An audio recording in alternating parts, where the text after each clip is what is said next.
Hello everyone, and welcome to the always sporadic Robotic Gaming News, where we bring you all the goings on of the gaming world that has happened over the last week or so. So, sit back, chill, and let's see what's going on. Do you remember Kao the Kangaroo? Well, for those of you that don't, like me, he's bursting back onto the gaming scene with a reboot from Tate Multimedia, and oh boy, does it look like a joyous platformer. Kao's last outing was way back in 2005, and I'm not sure about all of you, but I think that it's fantastic that platformers like these are making a comeback over the last few years. You just love to see it. Horizon Forbidden West has gone gold, and not only that, it seems we'll be fighting over 40 different types of robotic dinosaurs. Seems the guide for the game has let this slip, which is nice. Variety in fights is always a good thing, and who could say no to more robotic dinosaurs? Crysis 4 has had a very tiny teaser, and all we know is that it's coming. But the big question, will there be a PC out there powerful enough to run the sheer, unfathomable power of Crysis 4? Also, if you had $3.6 billion, what would you do? Well, you could buy Bungie, which is exactly what Sony just did, and wow, didn't really expect this.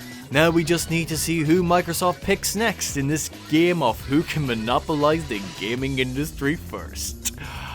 What a time to be alive. Over to you, Aidan. So the PlayStation Plus games for February have been announced.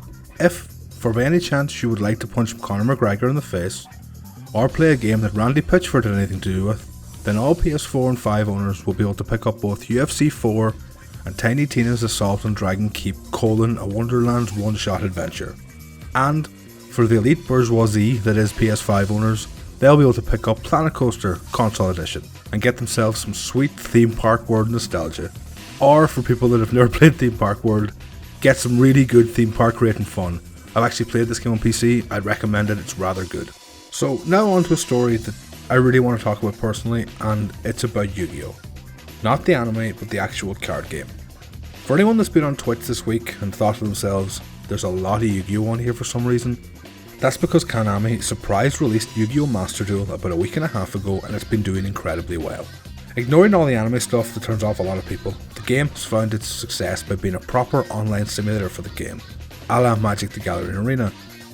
In just over a week, it has over 4 million downloads and has over 200,000 concurrent players on Steam. I wanted to shout this out because I've been having a lot of fun with it, and the game is very generous for new players with currency. Though, if you haven't looked up Yu-Gi-Oh! Since the mid-2000s, don't be surprised that the game is very different to what you remember. And so now on to our final story, and it appears that EA has 3 Star Wars games in the works, all being overseen in one way or another by the folks at Respawn Entertainment.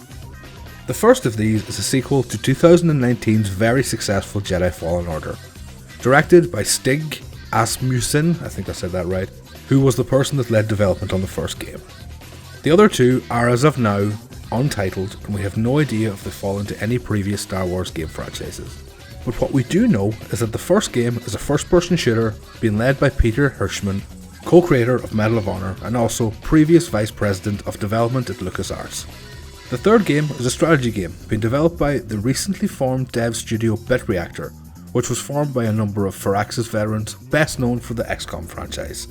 So they have the pedigree to make a killer strategy game. Respawn has been on an absolute roll for the past few years, so I'm very excited to see what new directions it can take Star Wars. So that's all for this week's edition of Random Interesting Video Game News Stuff, which funnily enough was my first choice for the name of this series, but that was shot down pretty quickly. If you found anything here interesting, please leave a comment. If you enjoyed this video, please click the like button and maybe even a wee subscribe. If you didn't, you could hit the dislike button, but really, what's the point anymore? This has been Aidan and Pat from the Republic of Players, and remember, have a great week.